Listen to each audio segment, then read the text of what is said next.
Hola, soy Daniel y le doy la más cordial bienvenida una vez más a Cristo, el centro de todo. A medida que recorremos las Escrituras, vamos descubriendo que Dios fue revelando en forma progresiva a su Hijo. Por ejemplo, en el primer episodio contemplamos a Cristo como el primogénito de la creación, el creador y sustentador de todas las cosas. Luego lo vimos como la simiente prometida desde allá, desde el Edén, la esperanza dada a una humanidad que estaba caída. Y en nuestro episodio anterior descubrimos que Él es la roca espiritual y el verdadero pan de vida, suficiente para sostener a su pueblo en medio del desierto. Pero hoy llegamos a uno de los temas más profundos de toda la Biblia. Nos acercamos al altar, al sacrificio. Nos acercamos a la sangre. Porque si queremos comprender realmente quién es Jesucristo, inevitablemente debemos comprender por qué vino. Y para comprender por qué vino, debemos entender una verdad que atraviesa toda la Escritura. Y esa verdad es que el pecado separa al hombre de Dios y la reconciliación requiere de un sacrificio. En nuestros días vivimos en una sociedad que habla mucho respecto de la autoestima. Otro factor común en las conversaciones es el éxito. Se habla de la superación, de la autosuperación, de la autoayuda, etc. Pero del pecado se habla muy poco. Sin embargo, la Biblia presenta el pecado como el problema más profundo del ser humano. No son solamente nuestros errores. El pecar no es solamente errar. El pecar no es solamente una mala decisión, sino que el pecado representa una rebelión contra Dios.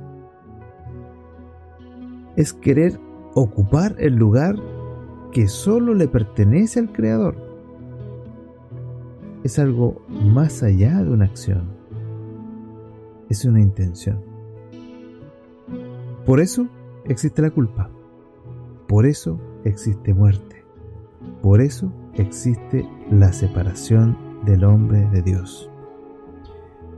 Y desde el mismo instante en que el pecado entró en el mundo, Dios comenzó a revelar el camino de la redención.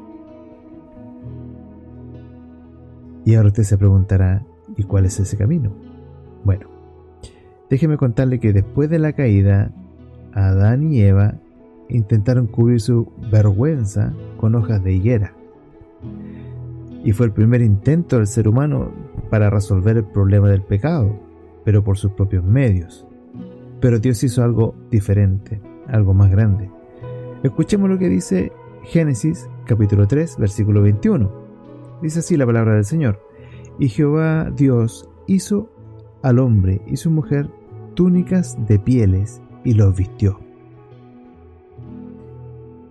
Acá la Biblia no nos dice qué animal murió, pero sí dejan claro un principio. Para vestir al culpable, un inocente tuvo que morir. Es decir, desde el comienzo, Dios estaba enseñando que el pecado tiene un costo y que la salvación no sería producto del esfuerzo humano, sino de la provisión divina.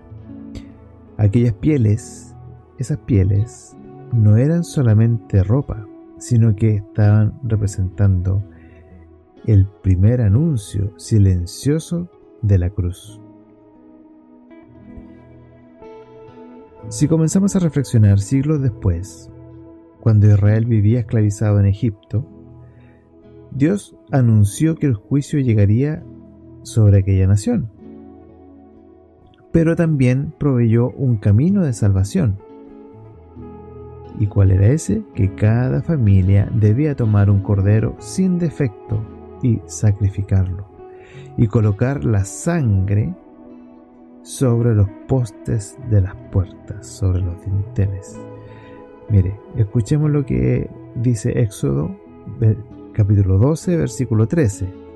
Dice así la palabra del Señor: y la sangre os será por señal en las casas donde vosotros estéis, y veré la sangre y pasaré de vosotros. Amén. Observemos aquí cuidadosamente la palabra de Dios, porque Dios no dijo veré sus buenas obras, o pudo haberles dicho también veré cuántos se esforzaron. Tampoco les dijo veré si son mejores que los egipcios. Él solamente les dijo veré la sangre. La diferencia entre la vida y la muerte estaba en el sacrificio provisto por Dios, no en una acción humana. Israel fue liberado no porque fuera perfecto o porque fuera mejor que Egipto, sino porque creyó en la provisión del Señor. Y aquella noche quedó grabada para siempre en la historia del pueblo de Dios. Pero la Pascua era mucho más que un acontecimiento histórico, era una profecía. Porque cada cordero inmolado anunciaba a otro cordero que vendría. Porque podemos ver la relación entre la sangre y la expiación. Porque más adelante Dios entregó a Israel el sistema de sacrificios. Había ofrendas por el pecado, había holocaustos, había sacrificios de paz, y una vez al año el sumo sacerdote entraba al lugar santísimo llevando sangre para hacer expiación por el pueblo. Pero, ¿por qué la sangre? Levíticos capítulo 17, versículo 11 nos responde esta pregunta. Dice así la palabra de Dios: porque la vida de la carne en la sangre está, y yo os la he dado para hacer expiación sobre el altar por vuestras almas. Amén. Entonces, la sangre representaba una vida entregada. Cada sacrificio estaba recordando que el pecado trae muerte, pero también estaba anunciando que Dios mismo proveería un sacrificio perfecto. Pero sin embargo, aquellos sacrificios debían repetirse continuamente porque no quitaban el pecado del hombre, sino que tan solo los cubrían, porque nunca podían quitar definitivamente este pecado. Tan solo era una sombra, era una figura, era el anuncio del verdadero Cordero, el Cordero de Dios. Pasaron siglos, los profetas hablaron, la expectativa creció, hasta que un día apareció Juan el Bautista.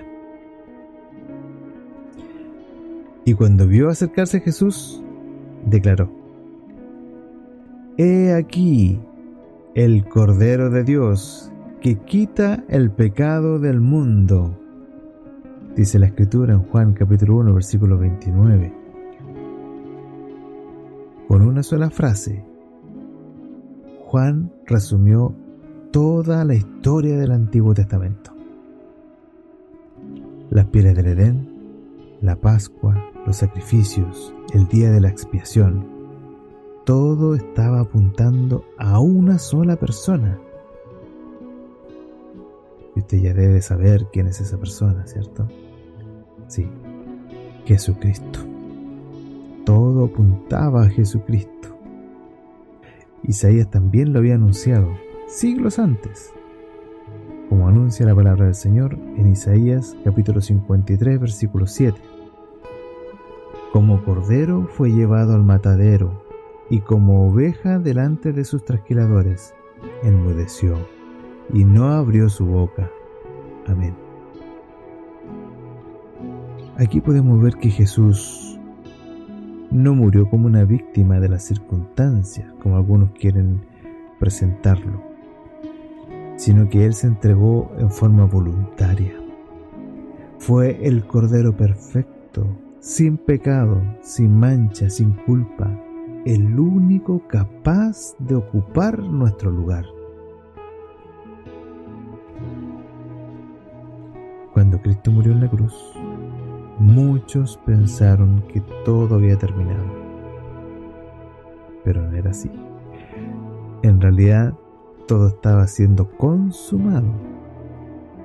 Hebreos capítulo 10 dice: ciertamente todo sacerdote está día tras día ministrando y ofreciendo muchas veces los mismos sacrificios que nunca pueden quitar los pecados. Pero Cristo, habiendo ofrecido una vez y para siempre un solo sacrificio por los pecados, se ha sentado a la diestra de Dios. Los sacerdotes permanecían de pie, porque su trabajo nunca terminaba, pero Cristo se sentó, porque su obra quedó completa. En la cruz, el pecado fue juzgado, la justicia fue satisfecha, la gracia fue derramada. Y cuando Jesús exclamó: consumado es, toda esta deuda quedó pagada para siempre. Ya no hace falta otro sacrificio, no hace falta más corderos. Cristo es suficiente. Quizás en este momento te podrías preguntar: ¿qué significa todo esto en mi vida?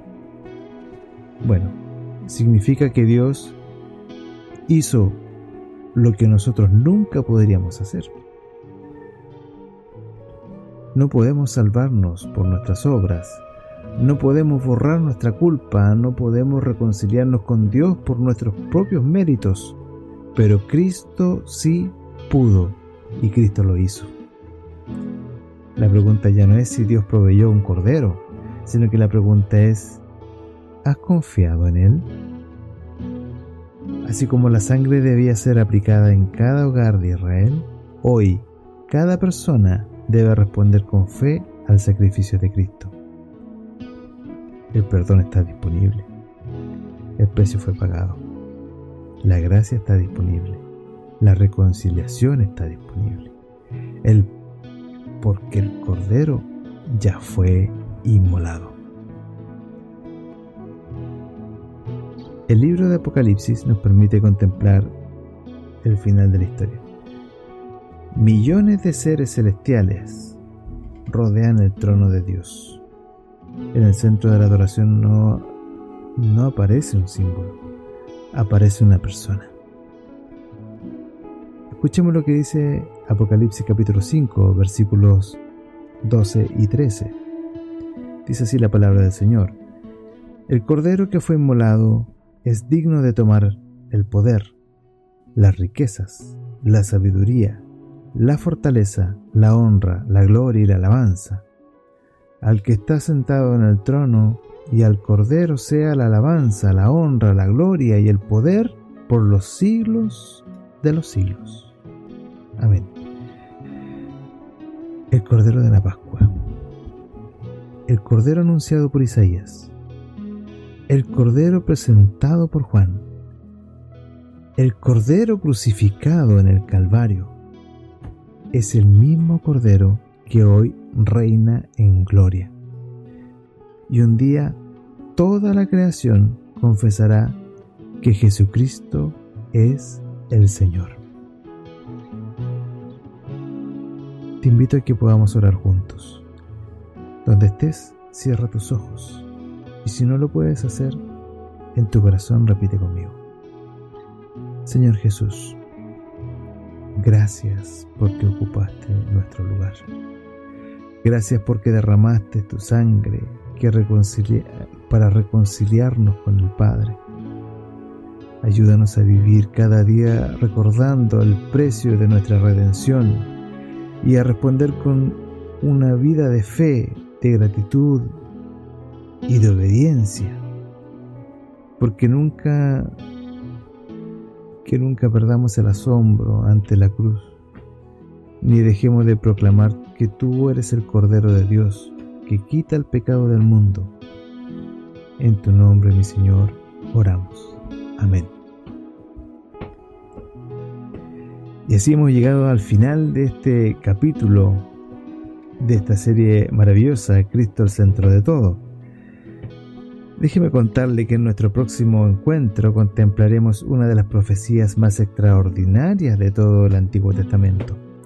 Descubriremos cómo Isaías 53 anunció 7 siglos antes de la cruz los sufrimientos del Mesías. Veremos cómo que el siervo sufriente no fue un plan de emergencia, sino el cumplimiento perfecto del propósito eterno de Dios. Nos encontraremos en el episodio número 5, llamado El siervo sufriente. Que el Señor te bendiga.